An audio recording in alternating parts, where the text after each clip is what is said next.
মুন্সিগঞ্জ থেকে সরাসরি যুক্ত হচ্ছেন রিপোর্টার নাসির উদ্দিন উজ্জ্বল ও মাদারীপুর থেকে সঞ্জয় কর্মকার অভিজিৎ। শুরুতেই যাচ্ছি উজ্জ্বলের কাছে। মুন্সিগঞ্জের যে এখানকার ৬টি উপজেলা রয়েছে, সেখানকার যে ৬৮টি ইউনিয়ন এবং ২টি পৌরসভা, প্রত্যেকটি এলাকাতেই কিন্তু এরকম খোলাভাবে যে বোতলে করে অকটেন এবং পেট্রোল বিক্রি করছে, সেই ব্যাপারে কিন্তু এখানকার ফায়ার সার্ভিস বলছে যেটি খুবই ঝুঁকিপূর্ণ এবং এই কারণে কিন্তু নানা রকম অগ্নি নির্বাপনের ঝুঁকি রয়েছে এবং তারা বলছেন যে এই থেকে কিন্তু অনেক দুর্ঘটনা ঘটতে পারে এবং যে এই ব্যাপারে জেলা প্রশাসনের যে নেজারত ডেপুটি কালেক্টরেট তিনি বললেন যে এই ব্যাপারে যে এই যে খোলাভাবে পেট্রোল বিক্রি সেই সংখ্যাটি কত সেটি তারা জানাতে পারেননি।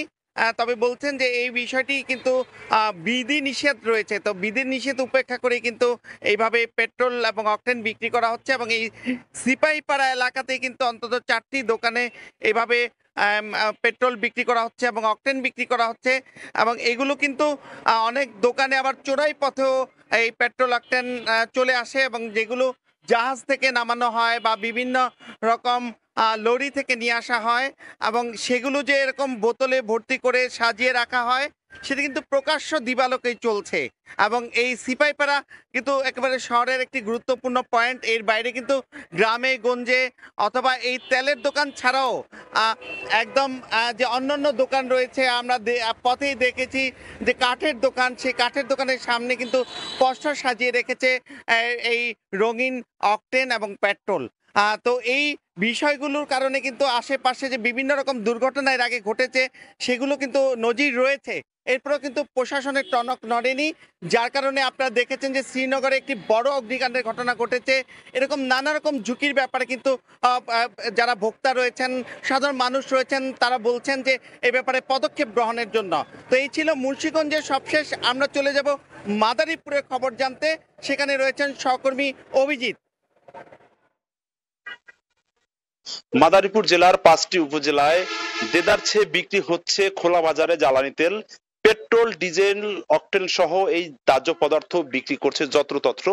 তো এই ব্যাপারে আমরা জানবো যে এই দাহ্য পদার্থ বিক্রিতে কোন কোন ধরনের ক্ষতি হতে পারে বা নাশকতার কাজে ব্যবহার হতে পারে কিনা সে ব্যাপারে আমরা মতামত জানবো।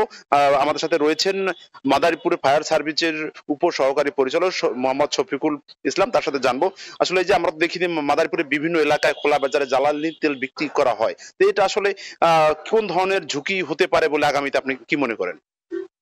আপনি ঠিকই বলেছেন যে মাদারীপুর জেলার সর্বত্র রাস্তার মোড়ে মোড়ে বিভিন্ন দোকানপাটে এমনকি ভ্যারাইটি স্টোরেও কিন্তু এই ধরনের খুচরা জ্বালানি তেল বিক্রি করা হয়।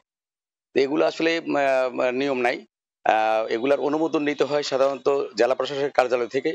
সেখানে নেওয়ার পরে যথাযথ অগ্নি নির্বাপন ব্যবস্থা বাস্তবায়ন করতে হয়, কিন্তু এই ধরনের কোনো নিয়ম কানুন এখানে মানা হচ্ছে না, যার কারণে নাশকতা ঘটার সম্ভাবনা বেশি থাকে। তা আমি বলবো যে যদি কেউ অনুমোদন সহ জ্বালানি তেল বিক্রির অনুমতি নেওয়া থাকে, তাহলে অবশ্যই সে যেন যথাযথ অগ্নি নির্বাপন ব্যবস্থা বাস্তবায়ন করে। আচ্ছা, আমরা তো দেখি যে বোতলের জাত করে বা বোতলে ভরে পেট্রোল, অকটেন এবং ডিজেল বিক্রি করা হয়।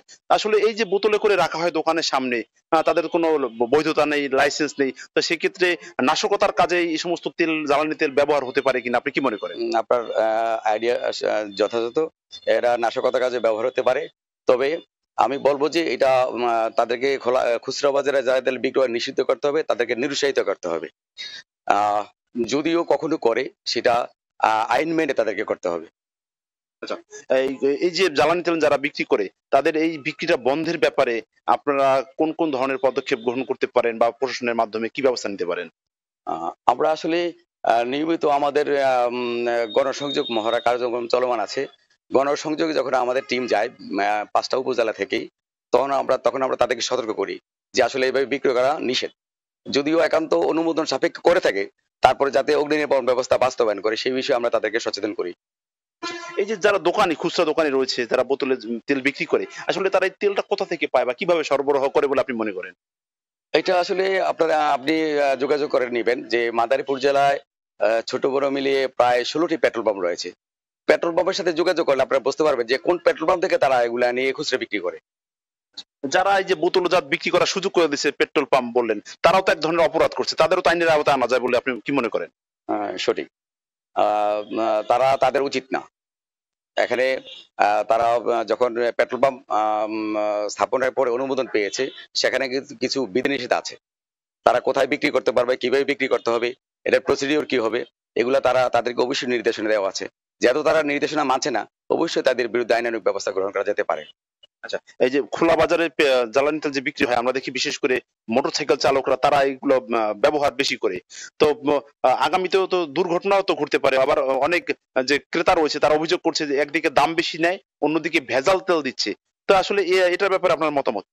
দাম কম বেশির বিষয়ে আমি বলতে চাচ্ছি না। আমি বলতে চাচ্ছি যে যখন কোনো খুচরা বাজার থেকে কেউ কোনো ক্রেতা কিনতে আসে, তখন তাদেরকে অবশ্যই শুধু যখন গাড়ি নিয়ে আসবে, মোটরসাইকেল নিয়ে আসবে, ইনস্ট্যান্ট মোটরসাইকেলের মধ্যেই কিন্তু তেলটা ঢেলে দিতে হবে। কোনো বোতলের মাধ্যমে কাউকে দেওয়া যাবে না, কাউকে বিশ্বাস করা ঠিক হবে না। আমরা কথা বলছিলাম যে মাদারীপুরের ফায়ার সার্ভিসের উপ সহকারী পরিচালক মোহাম্মদ শফিকুল ইসলামের সাথে। তিনি আমাদেরকে জানাচ্ছিলেন যে এই যে খুচরা বাজারে যে মাদারীপুর জেলার বিভিন্ন এলাকায়, 5টি উপজেলার বিভিন্ন এলাকায় মোড়ে মোড়ে দোকানে বিক্রি করা হচ্ছে জ্বালানি তেল। এটি বিক্রির কোনো সুযোগ নেই। এটি আসলে জেলা প্রশাসন, ফায়ার সার্ভিস, বিস্ফোরক দ্রব্য অধিদপ্তর থেকে অনুমতি নিতে হয়। এসব অনুমতি মিললেই আসলে এই জ্বালানি তেল বিক্রি করার সুযোগ পাবে বিক্রেতারা। আসলে এই সমস্ত অধিদপ্তরের এবং সরকারের বিভিন্ন দপ্তরের যে অনুমতি ছাড়াই বিক্রি করছে, তাদের আইনের আওতায় আনা গেলে এই সমস্ত কার্যক্রম বন্ধ করা যায় বলে মনে করছেন ফায়ার সার্ভিস। তো এই ছিল আমার কাছে মাদারীপুরের বিভিন্ন এলাকায় যে খুচরা বাজারে, খোলা বাজারে তেল বিক্রি হয় তার সব শেষ। মুন্সিগঞ্জ এবং মাদারীপুর জেলায় খোলা বাজারে জ্বালানি তেল বিক্রির সবশেষ খবর জানাচ্ছিলেন সহকর্মীরা।